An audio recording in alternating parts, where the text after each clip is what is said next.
പൊക്കാളി കൃഷി.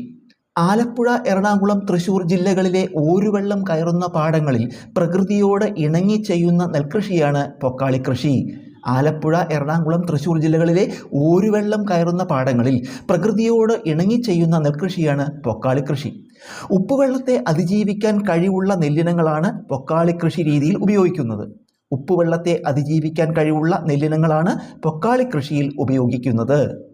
കേരളത്തിൻ്റെ തീരദേശ പാടശേഖരങ്ങളിലെ പ്രത്യേകിച്ച് വേമ്പനാട്ടുകായലിൻ്റെയും അറബിക്കടലിൻ്റെയും ഇടയിലുള്ള പ്രദേശങ്ങളിലാണ് ഈ കൃഷി ചെയ്യുന്നത്.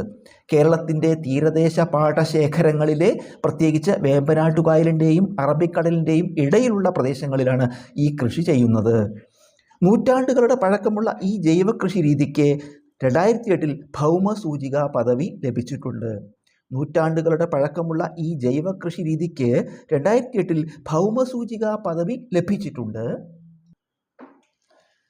ചൂട്ടുപൊക്കാളി, ചെട്ടിവിരിപ്പ്, ഓർപ്പാണ്ടി, ചെറുവിരിപ്പ്, കുറുവ, ആനക്കോടൻ, എരവപ്പാണ്ടി എന്നിവയാണ് പൊക്കാളി കൃഷിക്ക് ഉപയോഗിക്കുന്ന ചില പരമ്പരാഗത നെല്ലിനങ്ങൾ.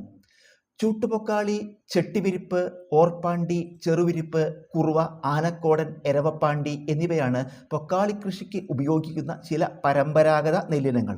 ഇവയ്ക്ക് സവിശേഷമായ രുചിയും പാചക ഗുണങ്ങളും ഔഷധ ഗുണങ്ങളും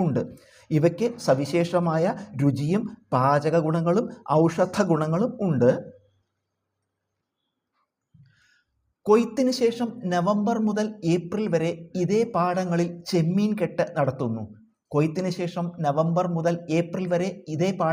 ചെമ്മീൻ കെട്ട് നടത്തുന്നു.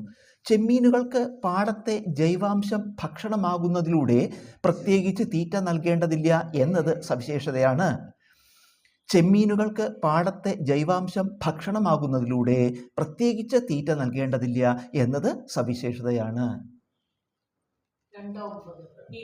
അത് കഴിഞ്ഞു.